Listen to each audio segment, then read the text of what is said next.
કામના કલાકો અંગે જાહેર હિતની અરજી પર હાઈકોર્ટમાં સુનાવણી।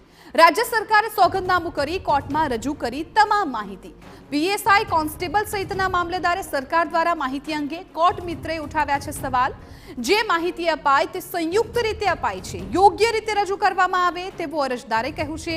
હાઈકોર્ટે વિવિધ પોસ્ટ અને ભરતી મામલે કેલેન્ડર રજૂ કરવા નિર્દેશ આપ્યા। પોલીસ વિભાગમાં વિવિધ કેડરની 25,660 જગ્યા ખાલી હોવાની સરકારે માહિતી આપી। સીધી ભરતીની રીતે હાલ ભરતી પ્રક્રિયામાં જુદા જુદા ફેઝમાં ભરતી થઈ રહી છે તેવું સરકાર દ્વારા કહેવામાં આવ્યું।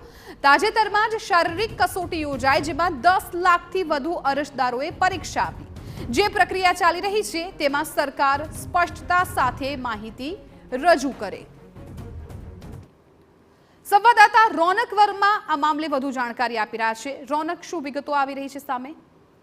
जिज्ञासा जे प्रकार राज्य में पोलीस विभाग में कामना कलाको કેટલી જગ્યાઓ છે તે મામલે જાહેર હિતની અરજી પર જે સુનાવણી ચાલી રહી છે તે સંદર્ભે આજે વધુ એક વખત સુનાવણી હાથ ધરવામાં આવી, જેમાં રાજ્ય સરકારના પોલીસ વિભાગ દ્વારા એક વિશેષ સોગંદનામું છે તે દાખલ કરવામાં આવ્યું ને જે પ્રકારે રાજ્યમાં અત્યારે પોલીસ ભરતીની પ્રક્રિયા ચાલી રહી છે।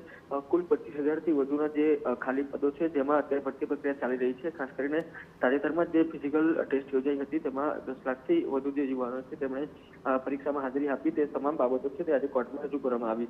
જે માહિતી રજૂ કરવામાં આવી તેને લઈને કોર્ટ મિત્રે કેટલાક સવાલ ઉપાડવામાં આવ્યા કે જે પીએસઆઈ અનામ, કોન્સ્ટેબલ અનામ સહિતની જે વિવિધ જગ્યાઓ પર ભરતી થાય છે તેની અલગ અલગ રીતે માહિતી છે તે રજૂ કરવામાં આવે। આ પ્રકારની જે રજૂઆત છે તે કોર્ટમાં કરવામાં આવી હતી। કોર્ટે પણ આ સંબંધિત મામલે સરકાર છે તેને કેટલાક ડિરેક્શન આપ્યા છે અને યોગ્ય સ્પષ્ટતા સાથે જે માહિતી છે તે માટે કહેવામાં આવ્યું છે। મહત્વની વાત એ પણ છે કે જે કુલ જગ્યાઓ છે જેમાં 14,000 જેટલા પદો માટેની ભરતી પ્રક્રિયા હજુ પણ શરૂ નથી થઈ તેવી પણ જે કોર્ટમાં રજૂઆત છે તે કરવામાં આવી હતી। ત્યારે કોર્ટ દ્વારા આજે સ્પષ્ટ કહેવામાં આવ્યું છે કે જે પણ ભરતી પ્રક્રિયા ચાલી રહી છે તેને લઈને એક ચોક્કસ એફિડેવિટ છે કરવામાં આવે। 14 ફેબ્રુઆરીના રોજ વિગતવાર સુનાવણી હાથ ધરાશે, જેમાં સ્પષ્ટતા વધુ થઈ શકે છે। બિલકુલ રોનક, આભાર સંપૂર્ણ માહિતી બદલ।